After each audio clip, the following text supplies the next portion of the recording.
What if caregiving didn't start with knowing exactly what to do, but with making one simple decision? Beth is a pastor's wife who recently brought her mom home after her father passed away. And like many of us, she's been thrown into a role she never imagined, navigating, shadowing, haggling, and the deep emotional disorientation that comes when your mother suddenly feels more like your child than your parent. In today's conversation, we walk through what it looks like to actually decide, not just practically, but spiritually, to say yes to caregiving on purpose, even when you're still grieving, even when you're not sure you're the right person, even when your house no longer feels like your home. Hey, Christian Care Companion. Welcome to Dementia Caregiver Support for Christians, the podcast that guides you through dementia care with peace, clarity, and honoring God, because being made in the image of God means your value and your loved ones does not fade with memory loss. And caregiving, it's not random. It is a part of God's design. You do not need to white-knuckle your way through this season. Your loved one's memory might be fading, but God's purposes for your care is steady. Together, we are learning how to care faithfully, even when it's hard. So if you're a Christian daughter, a spouse, or a sandwich caregiver, wondering if you're cut out for this is where peace and clarity start. And you do not need to do it alone. Now, before we dive in, if you're still in that place of hesitation or heartbreak, I want to invite you to our free monthly workshop happening on July the 12th, 3 ways to ease your stress and overwhelm as a Christian caregiver. You'll walk away with clear, practical, step-by-step decision-making strategies and feel encouragement that actually aligns with your faith. You can register at thinkdifferentdementia.com/WSL. And I love for you to come to these interactive workshops. They are so much fun. Now let's get into today's episode with Beth and what it really means to decide on purpose and say yes to caregiving, even when it's hard. Episode 264, How to be a Dementia Caregiver When You Do Not Feel Ready or Qualified. Miss Beth, we go through these questions with everybody. I go kind of through the same format with everybody. So before we dive into your question, I want us to begin with a simple reflection. This helps us to stay focused and make the most of our time together. Let's imagine it's 6 months from today and your caregiving journey feels easier. What does easier actually look like for you? I would say having found a way to keep her contented in life. I think that would be it. And maybe a way that I have a little more quiet time and quiet days. Okay, that is a good thing to look at. So to sum it up in one sentence, right? Having a way to keep her, and I'm going to ask some context questions here in a second, more contented so that you can have a little bit more of a peaceful either day or interaction or all of the above. Now, what is the biggest thing that you think might be getting in the way of that? I'm not sure. Okay.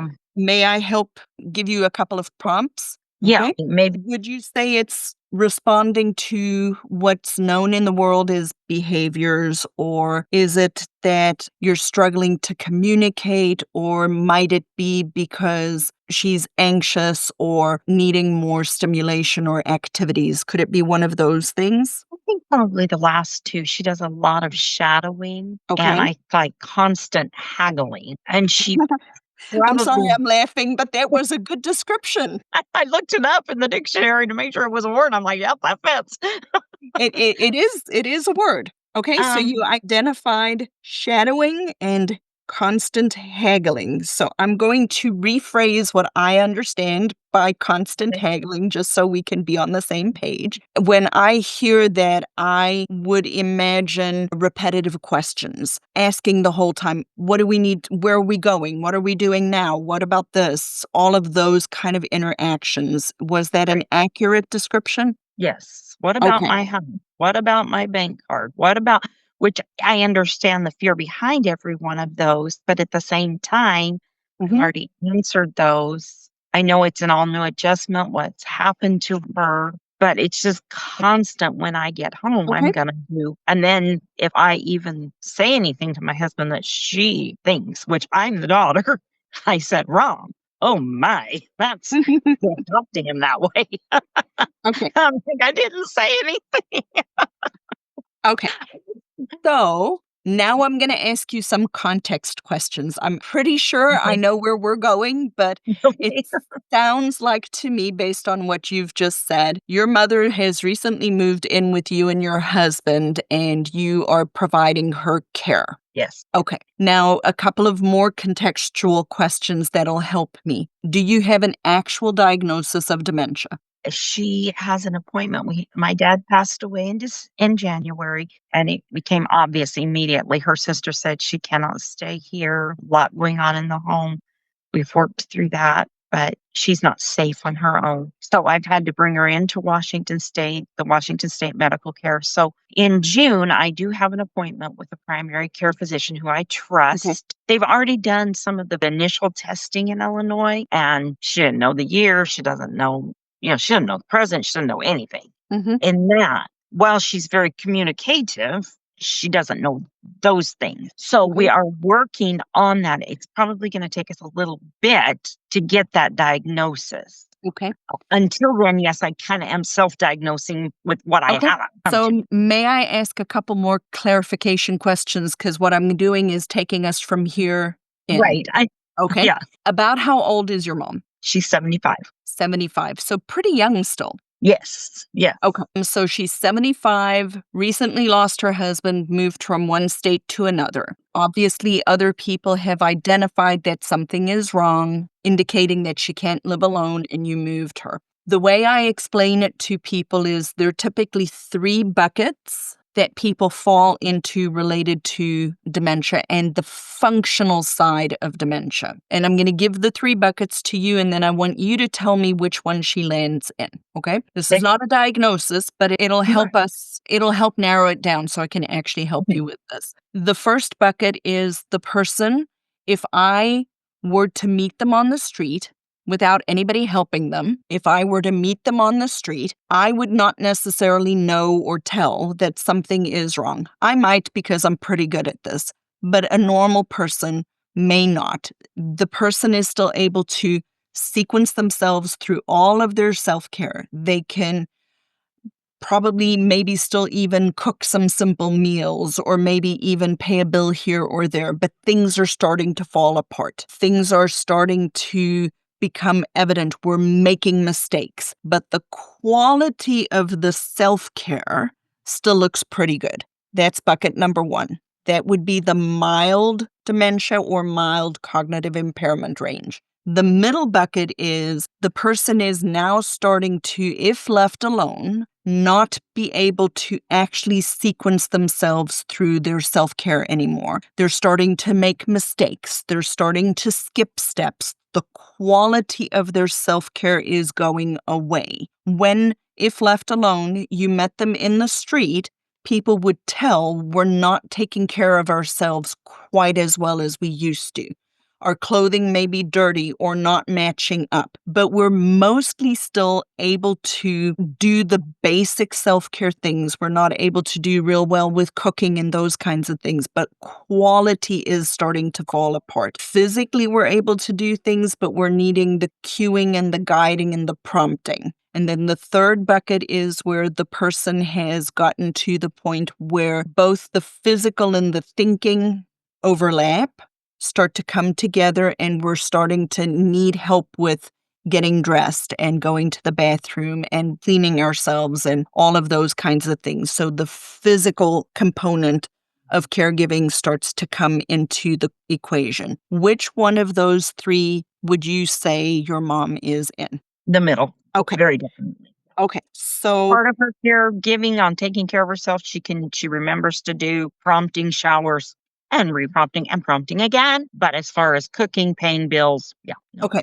So she's in the middle bucket, so her quality is starting to go away. Right. Okay. So now would you like some guidance as how to handle some of these, like what you mentioned, being the haggling, what I would call shadowing and repetitive questioning? Yeah. Okay. So do you still work outside the house? I am a pastor's wife as well. Okay. Well, So I have yes, a lot of you work outside the house. Yes, ma'am, you do. You're a busy lady. Absolutely. check, and I just work. I understand. I do. I really do. Well, thank you for being here and thank you for serving. The hardest skill in this journey to learn, these are skills that we can learn, is when I work with people in my group, I always tell them you've got to let it roll like a duck over your back. Every single, and it is very hard, but we can train ourselves. I made the mistake with my mom early on when I started identifying she was having difficulty, I constantly corrected her, constantly. And then I recognized that that was causing anxiety. I was actually causing her anxiety. And when I switched with my dad, when he was very, very sick, he literally for a period of time had no short-term memory. Every single morning I'd come out of they stayed with us for about 2 months because they couldn't take care of themselves. And every morning I'd come out of the room and I'd go to the kitchen, get a cup of coffee, and 3 to 4 times when I'd walk by, every single time we'd have the exact same conversation. The exact same conversation. And I just trained myself. He's like, "Hey, Lizette, how'd you sleep?" I'm like, "I slept great, Dad. How'd you sleep?" And he'd answer. I'd go get my cup of coffee. I'd go back out. Next time I come in, he had no recollection we'd had that conversation. I just responded the exact same way every single time. And what that cultivates for that person is security. So one of the things that happens frequently when somebody is shadowing a person, so you mentioned she's constantly in your space. I know it's challenging. I get it. But I want you to picture I see a little person in the background in the car behind you, right? Remember when the little people were little and we needed to go potty and the fingers would come up underneath the toilet and door and say, "Mommy, Mommy, where are you?" It's because you were their security blanket, right? Your mom intuitively knows that she is safe when she can see you. She intuitively knows you're going to take care of her. She is feeling insecure and anxious. And so when she knows where you are, it brings her insecurity down. Right. And so when we have these repetitive questions, these conversations where we have these, "Where's my bank card?" And you've told her 17 times in 10 minutes where her bank card is. But if you cheerfully just do it over and over and over again, I guarantee you over time it'll go away. She'll stop doing it because she'll feel safe and she'll understand. Not understand here necessarily, but understand like emotionally that she is safe. Frequently, my experience is when people are shadowing, the normal human response that we have is to withdraw because we need space. Unfortunately, what that frequently cultivates is more coming and then more withdrawing. So a strategy to do that would be, I had a client years ago, her dad would get up and walk to find her. She would sit in another room because she needed some space. But every time, because he couldn't see her, he would get up and go look for her. So I taught her to actually sit where he could see her, put earphones on her. She was just watching something on the computer. She was just on her computer listening to the news or whatever. But because he couldn't see her, he was constantly going to look for her. But our normal response is to try to get some space. So those are a couple of strategies that I'd love for you to consider. So based on what we've talked about, what is one small step that you can take today to maybe make this a little bit easier for you? I mean, I've listened to a lot of your podcasts and I'm trying to do that. It's part of recognizing, I guess, am I even caregiver material? Honestly, I just feel overwhelmed, like, I can't deal with it. And I end up yeah, I do, I end up going into my bedroom and shutting the door, and I feel like I've moved into my bedroom and she's moved into the Mhm. house. Mhm. But I don't know. My husband puts in the earbuds, and he walks around and he just kinda, but she wants a response from me. Mhm. And Sometimes the response can be non-committal too. Not on a direct question like, "Where's my bank card?" Right? It wouldn't make any sense for you to have a non-committal answer to that.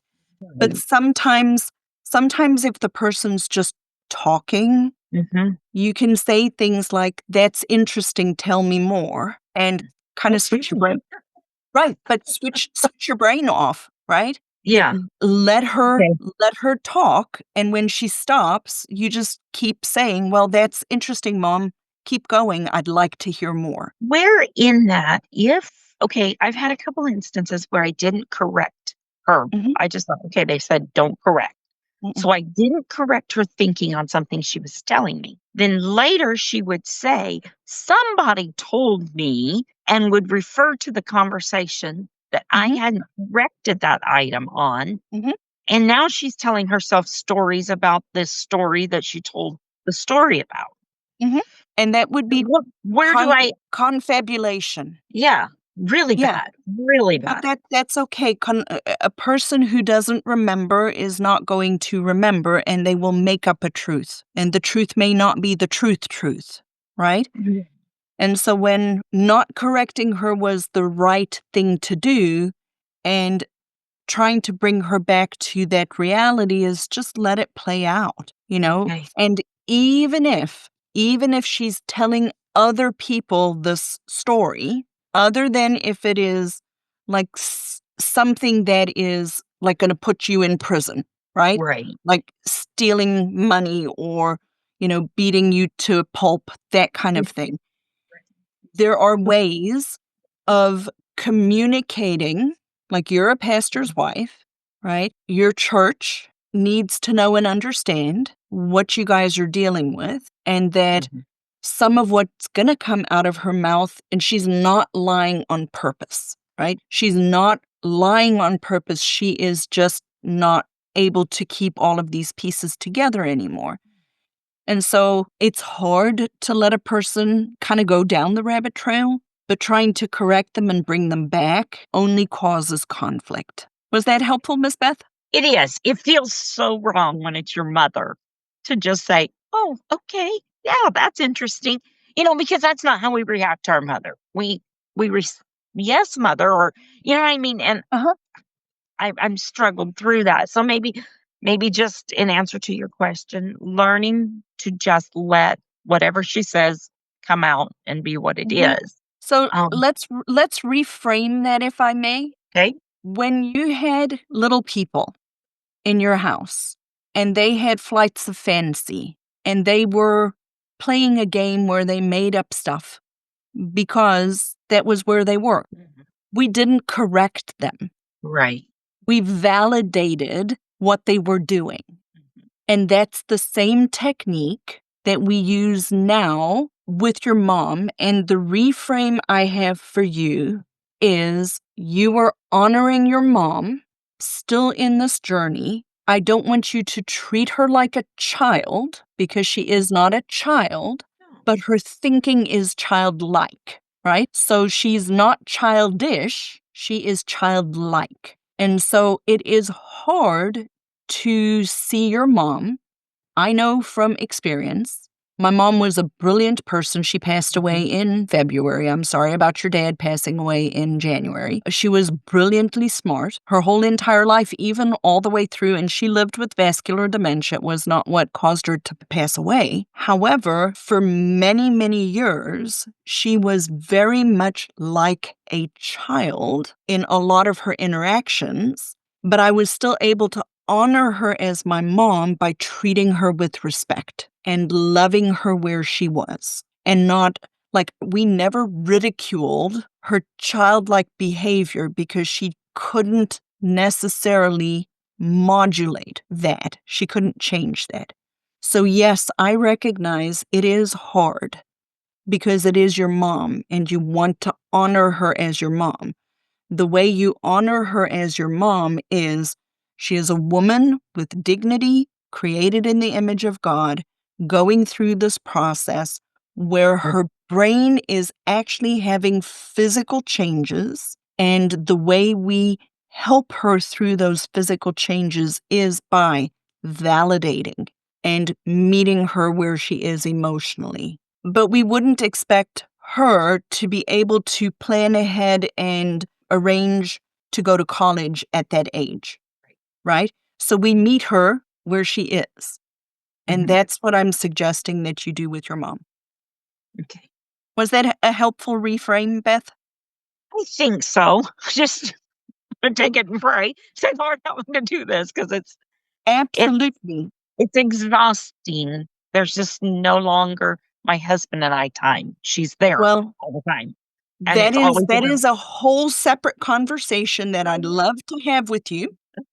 I'm gonna call back and we'll have it next time. Absolutely. If you would like to have a further conversation, just email me and we can set up a time. Okay? People who are really benefiting from the community are the people who joined earlier on before That's they need it and that's and that have been active and are participating in the community because then they already know what questions to ask and they have a place to come and they're not constantly wondering, what do I need to do? How do I need to do it? So people listening are interested in tapping into or learning about the community. I'd invite you to just go to the website, thinkdifferentdementia.com. There's a link for you to schedule a 20-minute call. There's no pressure. I'll serve you regardless of whether you join the community or not. But it is a way for you to take this relationship a little deeper, a little bit more hands-on support, because really the research also shows it's longitudinal support over time. Absolutely. Yeah. For sure. I would highly recommend Lizette. She's awesome. Tracy, I appreciate that endorsement.